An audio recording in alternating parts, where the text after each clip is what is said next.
जय हिंद साथियों। बताओ आप लोग कैसे हो। आशा करते हैं आप लोग अच्छे होंगे। तो दोस्तों आज आप लोगों के लिए मैथ का टोटल 10 क्वेश्चन लेके आया हूँ, जो आप लोगों को यहाँ से बहुत ही ज़्यादा हेल्प मिलेगा, ठीक ना। चाहे आप लोग यहाँ पे जीडी के लिए तैयारी करते हो, चाहे आप लोग ट्रेडमैन के लिए तैयारी करते हो, चाहे जो भी लड़की डब्ल्यूएमपी के लिए तैयारी करती है, उसके बाद टीए भर्ती के लिए भी जो भी लोग तैयारी करते हो, उसके बाद रिलेशन भर्ती के लिए भी जो भी लोग तैयारी करते हो, तो आप लोगों को यहाँ से बहुत ही ज़्यादा हेल्प मिलने वाला है, ठीक ना। और ये आप लोगों का यहाँ पे जो भी ट्रेड में बताया हूँ ये सभी का सिलेबस सेम है। और टीए भर्ती भी आप लोगों का भाई यहाँ पे शुरू है 15 नवंबर से, और भर्ती समाप्त होने के बाद 1 से 1.5 महीना के अंदर में आप लोगों को यहाँ पे एग्ज़ाम करा लिया जाता है टीए भर्ती का, ठीक ना। और इसका एग्ज़ाम होता है ऑफलाइन होता है। तो दोस्तों आप लोगों को दौड़ के साथ साथ पढ़ाई भी करना है, ताकि आप लोगों को यहाँ से बहुत ही ज़्यादा हेल्प मिलेगा, ठीक ना। अगर मेरा चैनल से जुड़ के पढ़ाई कर रहे हो तो मैं आप लोगों को आशा और विश्वास ही दिलाता हूँ कि यहाँ से पक्का सिलेक्शन आप लोगों को होगा, ठीक ना। चाहे आप लोग भारत के कोई भी राज्य से आते हो, मेल हो फीमेल हो, और 2026 में अगर आप लोग फौजी बनना चाहते हो तो आप लोगों को मेरा चैनल से बहुत ही ज़्यादा हेल्प मिलने वाला है, ठीक ना। तो वीडियो को शुरू करने से पहले मैं आप लोगों को एक शायरी सुना देता हूँ, ताकि आप लोगों को पढ़ने में और भी मज़ा आएगा, ठीक ना। मंजिल उनको मिलती है जिनके सपनों में जान होती है, कि मंजिल उनको मिलती है जिनके सपनों में जान होती है। पंखों से कुछ नहीं साहब, हौसलों से उड़ान होती है, हौसलों से उड़ान होती है। अगर आपके अंदर हौसला है तो भाई आप लोग वर्दी ले सकते हो, ठीक ना। तो आज जो मैं आप लोगों को ये मैथ का 10 क्वेश्चन बताने वाला हूँ, बहुत ही आसान भाषा में बताऊंगा, आप लोग एक बार में ही समझ जाओगे, ठीक ना। सिर्फ आप लोग ध्यान से देखना और हर एक क्वेश्चन को भाई अपने कॉपी पे जरूर लिखना, ठीक ना। कॉपी पे लिखने से ये होगा कि भाई आपको दिमाग में बैठेगा। तो यहाँ पे पहला क्वेश्चन क्या बोलता है, 55, 32, 42 का एलसीएम क्या होगा। तो यहाँ पे आप लोगों को एलसीएम निकालने के लिए यहाँ पे देख लेना कि कौन सा अंक से भाग लगता है, जिससे लग जाएगा वो आप लोगों का आंसर हो जाएगा, ठीक ना। तो 55, 32, 42 इससे नहीं लगेगा, इससे नहीं लगेगा, इससे नहीं लगेगा, एक से यहाँ पे कट जाता है, तो एक आपका इज राइट आंसर हो जाएगा, ठीक ना। एक यहाँ पे इज राइट आंसर हो जाएगा। आप लोग भाई अगर एग्जाम में ऐसा क्वेश्चन देखने को मिलता है तो आप लोगों को ऑप्शन से यहाँ पे निकाल लेना है, ठीक ना। उसके बाद दूसरा नंबर क्वेश्चन देखो यहाँ पे क्या बोलता है। दूसरा नंबर क्वेश्चन बोलता है कि 200 का 67% कितना होगा। यहाँ पे आप लोगों को परसेंट निकालना है, और परसेंट निकालने के लिए मैं आप लोगों को हमेशा से बताते आ रहा हूँ कि आप लोगों को यहाँ पे 100 से यहाँ पे भाई भाग देना पड़ता है, ठीक ना। तो यहाँ पे आप लोगों को 67 और बट्टा में 100 से भाग दे देना है। तो यहाँ पे 2 जीरो से 2 जीरो गया, ठीक ना। 2 जीरो से 2 जीरो गया, तो यहाँ पे कितना बचा भाई 67, और आप लोगों को 2 से गुना कर देना है। तो यहाँ पे कितना आएगा, 7 दूना 14, 6 दूनी 12, 1 13, 134। देखो ऑप्शन में कितना है, ऑप्शन सी में 134 है, तो 134 आपका इज राइट आंसर हो जाएगा, ठीक ना। फिर से आप लोग एक बार देखो, यहाँ पे 200 का 67% बोल रहा है, तो 200 का 67% निकालने के लिए मैं हमेशा बोल रहा हूँ कि यहाँ पे भाई भाग देना पड़ता है, ठीक ना। यहाँ पे 100 से भाग दे देना है आप लोगों को। 2 जीरो से 2 जीरो गया, और यहाँ पे भाई 67 को और 2 से गुना करोगे तो यहाँ पे 134 आपका इज राइट आंसर हो जाएगा, ठीक ना। आशा करता हूँ आप लोगों को एकदम आसान से समझ में आ गया होगा, ठीक ना। उसके बाद 3 नंबर क्वेश्चन देखो यहाँ पे क्या बोलता है। यहाँ पे 3 नंबर क्वेश्चन बोलता है कि रूट 6 से 25 प्लस रूट 4 माइनस रूट 400। तो इसको कैसे बनाना है, यहाँ पे ये क्वेश्चन आप लोगों को बहुत ही ज़्यादा भारी लगता होगा, लेकिन मैं आप लोगों को यहाँ पे देखो चुटकियों में सोल्व करके बताऊंगा कैसे सोल्व करना है, ठीक ना। सिर्फ आप लोग भाई ना यहाँ पे बुक से लगाव बना के रखो। आप लोग बुक से, किताब से जितना लगाव रखोगे ना उतना मन करेगा पढ़ने का, और फिर भाई दूरी बनाओगे तो नहीं मजा आएगा, ठीक ना। मोबाइल को आप लोग कितना करीब में रखते हो, हमेशा आप लोग रील्स देखते हो, तो उसी तरह आप लोग जैसे मोबाइल को अपना करीब में रखते हो, उसी तरह आप लोगों को यहाँ पे बुक यानी कि किताब को अपने पास में रखना है, ताकि पढ़ने का मन करेगा, ठीक ना। तो यहाँ पे 6 से 25 का जब इसको भाई यहाँ पे काटोगे तो कितना आएगा, 6 से 25 का यहाँ पे भाई 25 होगा, ठीक ना। 4 का कितना होगा, प्लस का चिन्ह है जो प्लस दे देना है। 4 का यहाँ पे 2 होगा, माइनस है तो माइनस दे देना है। और 400 का कितना होगा तो 20 होगा, ठीक ना। इसको आप लोग काट के देखना, गुना करना 25 और 25 को गुना करोगे तो यहाँ पे आप लोगों का 625 आ जाएगा, ठीक ना।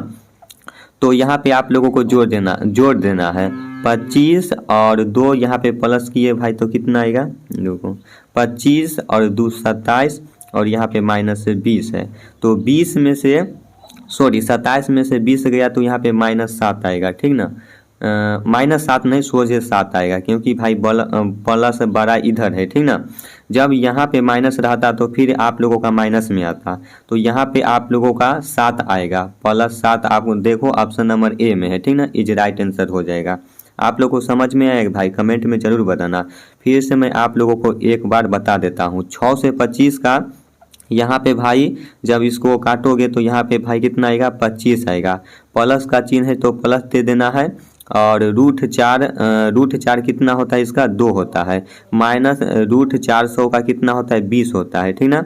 तो इसको आप लोग यहाँ पे 25 और 2 27 होगा और माइनस में यहाँ पे यहाँ पे ये एगो 0 एक्स्ट्रा पड़ गया है, ठीक ना।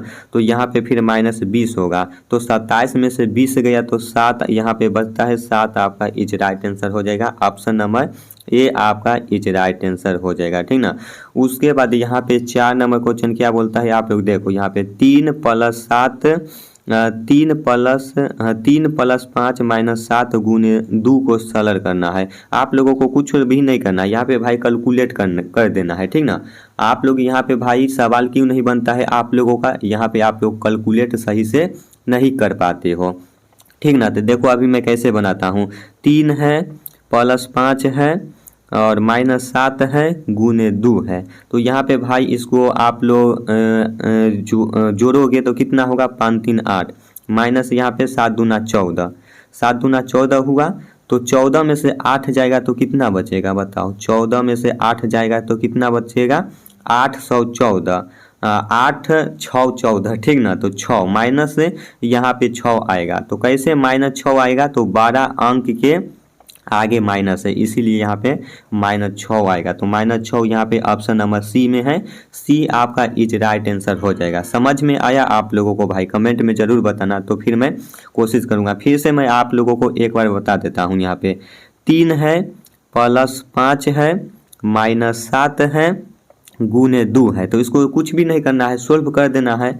यहाँ पे आप लोगों को कितना आएगा, 5 3 15 माइनस में 7 दूना 14। अरे भाई यहाँ पे गलती कैसे हो गया, यहाँ पे भाई इसको मैं गुना कर दिया, प्लस है ना, तो ये 5 3 8 होगा, ठीक ना। 5 3 8 माइनस में 14, तो 14 में से 8 गया तो -6 आपका इज राइट आंसर हो जाएगा, ठीक ना। आशा करता हूँ कि आप लोगों को एकदम अच्छा से समझ में आया होगा।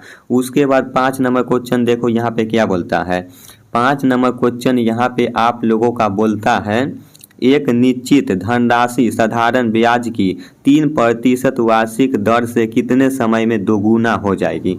देखो इतना आसान क्वेश्चन है, यहाँ पे भाई बोल रहा है एक निश्चित धनराशि साधारण ब्याज की 3% वार्षिक दर से कितने समय में दोगुना हो जाएगी। तो यहाँ पे भाई कुछ भी नहीं करना है, ठीक ना। यहाँ पे आप लोगों को कुछ भी नहीं करना है, आप लोगों को यहाँ पे ब्याज 3% है ना, 3% वार्षिक दर से, तो यहाँ पे आप लोगों को 100 में डायरेक्ट कुछ भी नहीं करना है, 100 में 3 से भाग दे देना है। तो आप लोग 100 में 3 से भाग दोगे ना तो कितना आएगा, 33.33 आएगा, ठीक ना। तो यही आपका इज राइट आंसर हो जाएगा। देखो ऑप्शन नंबर कितना है, ऑप्शन नंबर आप लोगों का यहाँ पे बी में है, तो बी आपका इज राइट आंसर हो जाएगा, ठीक ना। यहाँ पे कुछ भी करना नहीं है, डायरेक्ट 100 से आप लोगों को 100 में 3 से भाग दे देना है। यहाँ पे आप लोगों का 33.3 आपका इज राइट आंसर आ जाएगा, ठीक ना। ऑप्शन नंबर बी आपका इज राइट आंसर हो जाएगा। उसके बाद देखो यहाँ पे 6 नंबर क्वेश्चन क्या बोलता है। यहाँ पे 6 नंबर क्वेश्चन बोलता है कि प्रथम 10 सम घनात्मक संख्याओं का औसत क्या होगा। ये क्वेश्चन आप लोगों को यहाँ पे भाई आसान है लेकिन भारी भी यहाँ पे है भाई। जो भाई दिमाग लगाएंगे आसानी से बन जाएगा। यहाँ पे बोलता है प्रथम 10 सम संख्याओं का औसत कितना होगा। तो सबसे पहले आप लोगों को यहाँ पे सम संख्या लिख लेना है, ठीक ना। तो यहाँ पे मैं लिख देता हूँ 2 4 6 8 10 12 14 16 18 20, ये मैं लिख दिया हूँ सम संख्या।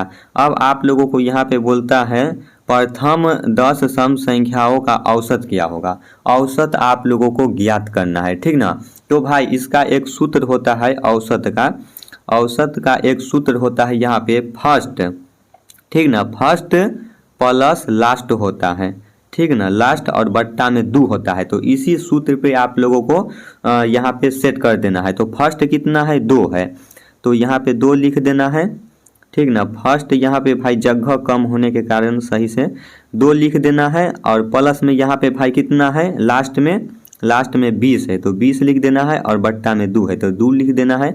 तो भाई कितना हुआ 20 और प्लस 2 तो 22 हो गया। और 22 हो गया और बट्टा में 2 है तो 11 दूनी 22 आपका ये कट जाता है। तो 11 आपका इज राइट आंसर हो जाएगा।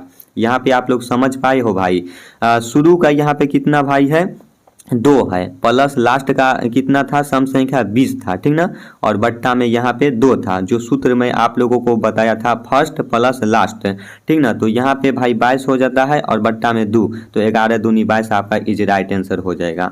आसानी से भाई, इतना आसान भाषा में समझाया हूँ, कोई भी भाई आसानी से समझ सकता है, ठीक ना। उसके बाद देखो यहाँ पे 7 नंबर क्वेश्चन क्या बोलता है। 7 नंबर क्वेश्चन यहाँ पे क्या बोलता है, एक वृत्त की परिधि 88 मीटर है तो व्यास व्यास ज्ञात करे, ठीक ना। व्यास ज्ञात करे। तो यहाँ पे आप लोगों को एक वृत्त की परिधि 88 मीटर है। तो भाई सबसे पहले आप लोगों को यहाँ पे एक सूत्र याद करना होगा परिधि का सूत्र क्या होता है भाई यहाँ पे, तो 2 पाई आर होता है, ठीक ना। 2 पाई आर होता है और इसी सूत्र पे आप लोगों को यहाँ पे बनाना है। तो देखो यहाँ पे आप लोगों को 2 गुने पाई का मान होता है 22/7 गुने में आर है। और यहाँ पे फिर आप लोगों को 88 और बट्टा में 1 दे देना है। तो ये भाई कैसे कटेगा, यहाँ पे 42 दूना 88 हो जाएगा और 21 दूना 42 कट जाता है, ठीक ना। तो यहाँ पे आप लोगों का कितना बचा भाई, यहाँ पे आप लोगों को बच जाता है r/7 और बराबर यहाँ पे भाई कितना बच जाता है, ये आप लोगों को भाई ये भी कट जाता है, ठीक ना। ये यहाँ पे आप लोगों को 42 दूना 88 हुआ, ठीक ना। 42 दूना 88 हुआ तो उसके बाद यहाँ पे 11 दूनी 22 हुआ तो ये भी 4 2 से गया, ठीक ना। तो यहाँ पे 2 और बट्टा में 1, ठीक ना। तो यहाँ पे r बराबर कितना आया, r बराबर 14 आया। r बराबर 14 आया, लेकिन ये आंसर नहीं है, आंसर अभी आगे आएगा, ठीक ना। यहाँ पे r का मान 14 आया है तो अब कैसे आएगा, r का मान यहाँ पे 14 आया है, r का मान 14 आया है। तो अब यहाँ पे व्यास की त्रिज्या 2 गुना करना है, ठीक ना। तो 2 गुना करने के लिए गुना 2 और r, तो यहाँ पे कितना आ जाएगा 14 28, ठीक ना। ये आप लोगों को यहाँ पे 14 को जब गुना करोगे 2 से तो 14 28 आपका इज राइट आंसर हो जाएगा, ठीक ना। आप लोग को समझ में आया या नहीं आया भाई, कमेंट में ज़रूर बताना। तो फिर मैं अगले दिन से पूरा कोशिश करूँगा। आशा करता हूँ कि समझ में ज़रूर आया होगा, क्योंकि बहुत ही आसान भाषा में आप लोगों को यहाँ पे समझा रहा हूँ, ठीक ना। आप लोगों को यहाँ पे सूत्र याद कर लेना है। परिधि का सूत्र क्या होता है, तो परिधि का सूत्र होता है भाई यहाँ पे 2 पाई आर होता है, ठीक ना। और पाई का मान यहाँ पे 22/7 होता है। तो ये याद कर लेते हो, फिर आप लोगों को आसानी से बन जाएगा। 8 नंबर क्वेश्चन देखो यहाँ पे क्या बोलता है, न्यूटन कोण होता है 60 डिग्री होता है, 120 डिग्री होता है, 90 डिग्री से कम होता है, 45 डिग्री होता है। क्या होता है, न्यूटन कोण होता है वो आप लोगों का 90 डिग्री से कम होता है। ऑप्शन नंबर सी आपका इज राइट आंसर हो जाएगा, ठीक ना। यहाँ पे क्वेश्चन बोलता है न्यूटन कोण होता है तो 90 डिग्री से कम होता है। उसके बाद 9 नंबर क्वेश्चन क्या बोलता है, यहाँ पे 9 नंबर क्वेश्चन क्या बोलता है यहाँ पे कि षष्ठभुज के अंतःकोणों का योग कितना होता है।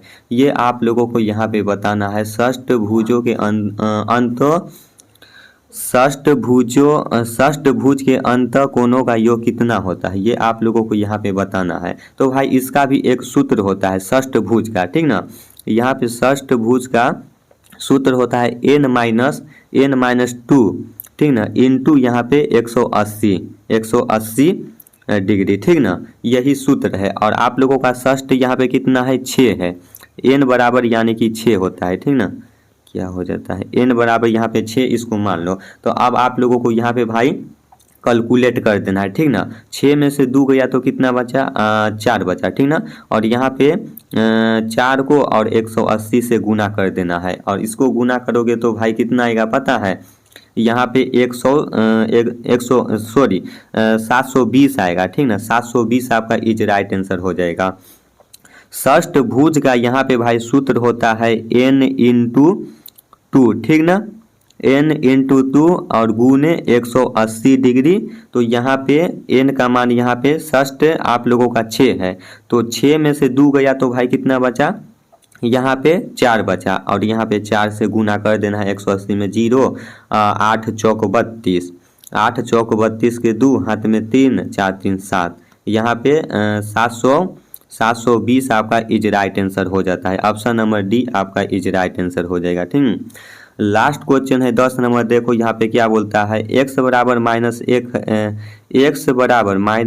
है तो x -1 क्या होगा।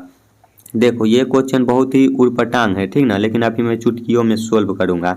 ये बोला है x बराबर -1 है तो x -1 क्या होगा।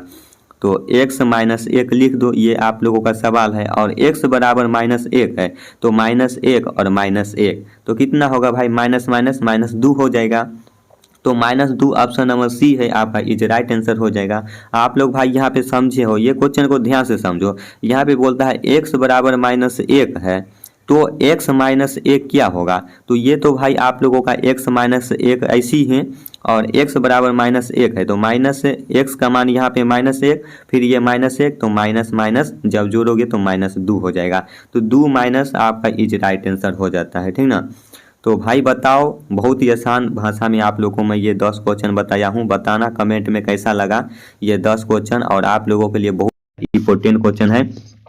सारे भाई को देखो क्वेश्चन तो बना लेते लेकिन कहाँ फंस जाते कैलकुलेट करने में, क्योंकि आप लोगों को यहाँ पे x -2 5 ऐसे करके लिखा हो तो वो भाई कैलकुलेट सही से नहीं कर पाते हैं। अगर कैलकुलेट सही से कर लेते हो तो फिर आप लोगों का चुटकियों में आंसर आ जाएगा, ठीक ना।